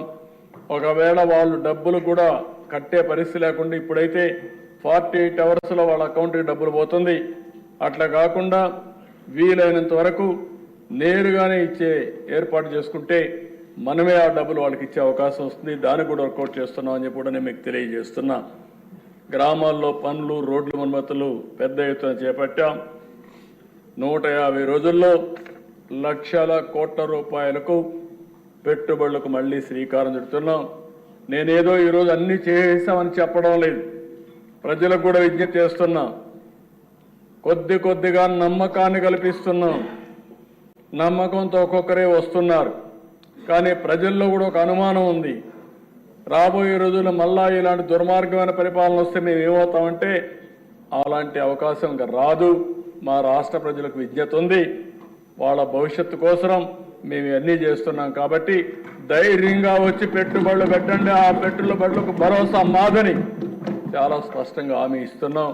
దానివల్ల ఫలితాలు, మెరుగైన ఫలితాలు వచ్చే పరిస్థితి వస్తామని కూడా నేను మీకు తెలియజేస్తున్నాను. ఇంకో పక్కన దిశ, చెత్త పన్ను మీద వేసిన ట్యాక్స్ రద్దు చేశాం. 85 లక్షల మెట్రిక్ టన్నులు చెత్త ఉంది టౌన్స్లో. నిన్న కూడా ఎవరో తీసుకొచ్చి చూపించారు, ఫోటోలు ఆంజనేయులు చూపించాడు. చెత్త అంతా ఎక్కడెక్కడ ఉందని ఎమ్మెల్యేలు చెప్తున్నా, అప్పుడప్పుడు పోయి చూడండి. ఆ చెత్త క్లీన్ చేయించే కార్యక్రమాన్ని కూడా శ్రీకారం చుట్టండి. మేము ఎమ్మెల్యేలు మాకేం పని అంటే చెత్త వేసిపోయారు, ఆ చెత్తను కూడా శుభ్రం చేసే బాధ్యత మీ మీద ఉంది. ఫస్ట్ ఆ చెత్త అంతా క్లీన్ చేయండి. చేసి అదేమ్మా ఎక్కడ వేయాలని నారాయణ గారు చూపిస్తారు ప్లేసు, ఆ చూపించినాక అక్కడ వేయండి. మీరు దానికి దోహదం చేయండి. అదే మరి ఇంకొక పక్కన ఈ జనవరి లోపల, సంక్రాంతి లోపల ఎక్కడ గుంతలన్నీ పూడ్చే బాధ్యత, వాళ్ళు గుంతలు తొగిపోతే ఆ గుంతలన్నీ పూడ్చే బాధ్యత మేము తీసుకున్నాం. ఈరోజు 1-2 కాదు, ఒక్కొక్క కిలోమీటర్ చూస్తే ఎన్ని గుంతలు ఏంటో అర్థం కాని పరిస్థితి. మొత్తం ఒకటే చెప్పాం, 850 కోట్ల రూపాయలు ఖర్చు పెడుతున్నాం. రాష్ట్రంలో అన్ని గుంతలు పూడ్చాల్సిన బాధ్యత ఉంది. ఇంకో పక్క నేషనల్ హైవేస్ అయితే 55,000 కోట్ల రూపాయలు రాబోయే 2.5 సంవత్సరాల్లో ఖర్చు పెట్టబోతున్నారు.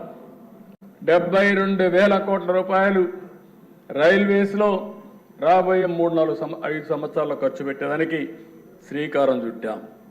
ఇంకో పక్కన దిశ, మత్స్యకారుల ఉపాధిని దెబ్బతీసే 217 జీవో రద్దు చేశాం. స్వర్ణకారుల కార్పొరేషన్ ఏర్పాటు చేశాం. గీత కార్మికులకు ఫస్ట్ టైం చరిత్రలో 10% మద్యం షాపులు రిజర్వ్ చేసిన పార్టీ తెలుగుదేశం పార్టీ, ఎన్డీఏ అని చెప్పి కూడా మీకు తెలియజేస్తున్నాను. అర్చకుల జీతాలు 10,000 నుంచి 15,000కు పెంచాం. దేవాలయాల్లో నాయీ బ్రాహ్మణుల వేతనాలు 15,000 నుంచి 25,000కు పెంచాం. దూప దీప నైవేద్యం కింద ఆలయాలకు ఆర్థిక సాయం 5,000 నుంచి 10,000కు పెంచాం. వేద విద్య చదివినటువంటి నిరుద్యోగ నేతకి 3,000 రూపాయలు నిరుద్యోగ వృత్తి ఇస్తున్నాం. చేనేతలకు జీఎస్టీ ఎత్తేసాం. గృహ నిర్మాణానికి అదనంగా 50,000 రూపాయలు సహాయం చేశాం. రైతులకు గత ప్రభుత్వం బకాయి పెట్టిన 1,674 కోట్ల రూపాయలు విడుదల చేశాం. 4,500 కోట్లతో గ్రామాల్లో మళ్లీ వెలుగులు తేవడానికి 30,000 పనులకు శ్రీకారం చుట్టాం. మళ్లీ రైతులకు సబ్సిడీతో డ్రిప్ పరికరాలు ఇస్తున్నాం. పాడి రైతులకు 90% రాయితీతో షెడ్లు కట్టిస్తున్నాం. రాజధాని రైతులు, కౌలు రైతులకి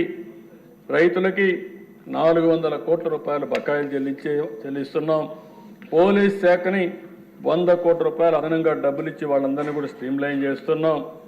కొప్పర్తి, ఓర్వకల్, కృష్ణపట్నం, నక్కపల్లి 4 ఇండస్ట్రియల్ కారిడార్స్ వస్తున్నాయి. దీనికి దగ్గర ఒక 10,000 కోట్ల రూపాయలు ఖర్చు పెడుతున్నాం. కర్నూలులో డ్రోన్ సిటీ ఏర్పాటు చేస్తున్నాం. 300 ఎకరాల భూమి ఇచ్చాం. విశాఖ రైల్వే జోన్ భూమి ఇవ్వకుండా కేంద్రం అనేక పర్యాలు చెప్పిన లెక్క చేయకుండా ఉంటే మడసర్లో 52 ఎకరాల భూమి ఇచ్చి తొందరలోనే ఫౌండేషన్ వేసి లాంగ్ పెండింగ్ సమస్యకి పరిష్కార మార్గం చూపించామని చెప్పి కూడా నేను మీకు తెలియజేస్తున్నా. పేదవాళ్ళకి ఇళ్లు కట్టే కార్యక్రమానికి శ్రీకారం చుట్టాం. డిసెంబర్ లోపల 1,00,000 ఇండ్లు ఒకేసారి లాంచ్ చేస్తాం.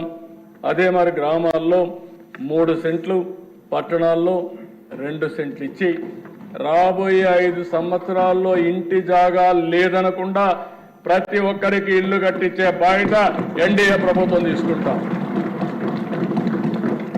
ఇదే కదా దిశ. అందుకే ఈరోజు ప్రజలకు ఒకసారి చెప్పాలి. ఆ రోజు చెప్పాం, ఈరోజు చెప్తున్నా, సంపద సృష్టిస్తాం, ఆదాయాన్ని పెంచుతాం. పెంచిన ఆదాయాన్ని మళ్ళీ మనకుండే అవకాశాలను తీసుకుని పేదవాళ్లకు సంక్షేమ కార్యక్రమాలు, సాధికారత కోసం ఖర్చు పెడతాం. ఏదైతే మనం చెప్పినటువంటి సూపర్ 6 కానీ, మనం ఇచ్చిన ఎన్నికల హామీలు కానీ పూర్తిగా నెరవేర్చడమే కాదు, ఇంకా అదనంగా నెరవేరుస్తున్నాం. ఓసారి ఎన్నికల మేనిఫెస్టోలో కొన్ని చెప్తాం, మన దృష్టికి కొన్ని వచ్చినప్పుడు అది సంక్షేమం కావచ్చు, అభివృద్ధి కావచ్చు, ఇంకా ఏమేం చేయాలో చేసుకుంటా ముందుకు పోతాం. ఇవన్నీ చేసి ఈ రాష్ట్రాన్ని స్టెప్ బై స్టెప్ ఒకే రోజు నేను చేసేస్తామని చెప్పలేను. ఎందుకంటే ఎప్పుడూ చూడనటువంటి విధ్వంసం చూస్తున్నాను, ఎప్పుడూ చూడనటువంటి అధికారుల్లో నిర్వీర్యం చూస్తున్నాను. వ్యవస్థలు నిర్వీర్యమైపోయినాయి. ఆ వ్యవస్థల్ని రన్ చేసే హెడ్ ఆఫ్ ది డిపార్ట్మెంట్స్ కానీ, వ్యక్తులు కానీ ఎక్కడికక్కడ 5 సంవత్సరాల నుంచి ఒక షాక్లో నుంచి బయట వచ్చే పరిస్థితికి వచ్చారు. అదే సమయంలో ఇప్పుడిప్పుడే ప్రతి ఒక్క వ్యవస్థని ఘాట్లో పెడుతున్నాం. ఈరోజు స్వర్ణాంధ్రప్రదేశ్ విజన్ తయారు చేశాం, అది కూడా మనం డిస్కస్ చేస్తాం. అదే మరి కేంద్ర ప్రభుత్వం ప్రవేశపెట్టినటువంటి కర్మయోగి ట్రైనింగ్ ప్రోగ్రామ్స్ అన్ని ఎంప్లాయీస్కి వాళ్ళ అసిస్టెన్స్ కూడా తీసుకుంటున్నాం. ఇంకా ప్రైవేట్ వ్యక్తులు తీసుకుంటున్నాం. ఎంత తొందరగా చేయగలుగుతామో అంత తొందరగా చేయడానికి అనేక చర్యలు తీసుకుని మళ్ళీ అన్ని రాష్ట్రాలతో సమానంగా ముందుకు పోవాలంటే, వీలైతే దీర్ఘకాలంలో ఇంకా ముందుకు పోవాలంటే ఏమేం చేయాలో అవన్నీ చేస్తామని చెప్పి తెలియజేసుకుంటూ, అందులో ఇది మొదటి మెట్టు, ప్రారంభం మాత్రమే ఇది. ఆ ప్రారంభంలో ఉండే అన్నీ కూడా అడ్జస్ట్ చేసిన తర్వాత మొత్తం బడ్జెట్ చూస్తే 2,94,427 కోట్ల రూపాయలు. పోయిన సంవత్సరం యాక్చువల్ కంటే 15% అదనం అని చెప్పి మరొకసారి మీకు అందరికీ తెలియజేస్తున్నాను. రెవెన్యూ వ్యయం 2,35,916 కోట్లు, మూలధన వ్యయం 32,712 కోట్లు, రెవెన్యూ లోటు 34,743 కోట్లు, ద్రవ్య లోటు 68,742 కోట్లు. ఉండే ఇబ్బందుల్లో one of the best budget ఇది. నేను 15 సార్లు బడ్జెట్ చూశాను, మనమే పెట్టాం. 15 సార్లు పెట్టినప్పుడు ఇలాంటి క్లిష్ట పరిస్థితులు, ఇలాంటి ఇబ్బందికరమైన పరిస్థితులు one of the best budget తీసుకురాగలిగాం. దీనికి కారణం కేంద్రం పూర్తిగా సహకరించడం. నేను ఈ సభ ద్వారా నరేంద్ర మోడీ గారిని, కేంద్ర ప్రభుత్వాన్ని, అక్కడ ఉండే ఫైనాన్స్ మినిస్టర్ గారిని అందరినీ కూడా మనస్ఫూర్తిగా అభినందిస్తున్నాను. ఒక్కొక్కసారి 2 ప్రభుత్వాలు కలిస్తే ఏమేం చేయగలుగుతామో ఇది ఒక ఎగ్జాంపుల్ అని చెప్పి కూడా నేను మీకు తెలియజేసుకుంటూ, ఈ ప్రభుత్వం కమిటెడ్గా ఉన్నాం. రాష్ట్ర ప్రయోజనాలకు ఎక్కడా విఘాతం కలగకుండా ఎంత వీలైతే అంత తొందరగా ఏమేం చేయగలుగుతామో అవన్నీ చేయడానికి పట్టుదలతో ముందుకు పోతున్నాం. అందులో తొలి మెట్టు ఈ బడ్జెట్. ఇవన్నీ కూడా ప్రజలు కూడా రాబోయే రోజుల్లో ఇవన్నింటిపైన చర్చ చేయాల్సిన అవసరం ఉంది, అవగాహన పెంచుకోవాల్సిన అవసరం ఉంది. ఒక ప్రభుత్వం వల్ల, మంచి ప్రభుత్వం వల్ల వాళ్ళ జీవితాలు ఏ విధంగా మారతాయి, అదే ఒక దుర్మార్గమైన పరిపాలన వస్తే వాళ్ళ జీవితాలు ఏ విధంగా నాశనం అవుతాయి, ఒక మంచి ప్రభుత్వం వల్ల వాళ్ళ అవకాశాలు ఏ విధంగా మెరుగవుతాయి, ఒక చెడు ప్రభుత్వం వల్ల వాళ్ళ అవకాశాలు ఏ విధంగా కోల్పోతారనే విషయాలు కూడా ప్రజలు గుర్తుపెట్టుకోవాల్సిన అవసరం ఉంది, అధ్యయనం చేయాల్సిన అవసరం ఉంది, చైతన్యవంతులు కావాల్సిన అవసరం ఉంది. అది కూడా చేయమని చెప్పి కోరుకుంటూ, మరొక్కసారి ఈ అవకాశాన్ని ఇచ్చిన ప్రజలందరికీ మనస్ఫూర్తిగా ధన్యవాదాలు తెలియజేసుకుంటూ, ఇక్కడ మెంబర్స్ అందరూ కూడా పూర్తిగా సహకరించారు. ప్రత్యేకంగా నిండుగా కూర్చున్నారు, మీరు బాగా హుందాగా ఉన్నారు. కుర్చీ కూడా కళకళలాడుతూ ఉంది, నవ్వులతో ఆ సభ కూడా జరుగుతూ ఉంది. ఒక ఆహ్లాదకరమైన వాతావరణం వచ్చింది. ఇదే వాతావరణం ఎప్పుడూ ఇక్కడ బాధపడుతూనో భయపడుతూనో పనిచేయక్కర్లేదు. ఫ్రీగా స్వేచ్ఛగా పనిచేయడానికి అందరికీ అవకాశం ఉంటుంది. పని చేసుకునే వాళ్ళకి అవకాశం ఉంటుంది. పని దొంగలను మాత్రం భరతం పడతానే ఉంటాం. అక్కడ రాజీ లేదని చెప్పి మీకు తెలియజేసుకుంటూ ఈ అవకాశాన్ని ఇచ్చిన మీకు మనస్ఫూర్తిగా నమస్కారాలు, ధన్యవాదాలు. Thank you. ధన్యవాదాలండి. చాలా భవిష్యత్తుకి ఒక అద్భుతమైన భరోసా కేశవ్ గారు, గౌరవనీయులైన ముఖ్యమంత్రి గారు ఇచ్చారు. ఇప్పుడు భోజన విరామం లేదు. మరీ ఆకలిగా ఉన్నవాళ్ళు ఎవరైనా మరీ ఆకలిగా ఉన్నవాళ్ళు వెళ్ళి భోంచేసి రండి. ఇప్పుడు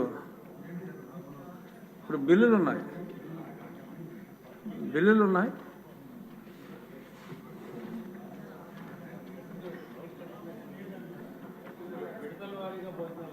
విడతల వారీగా అందరూ ఒకసారి వెళ్ళి తినేమని కాదు.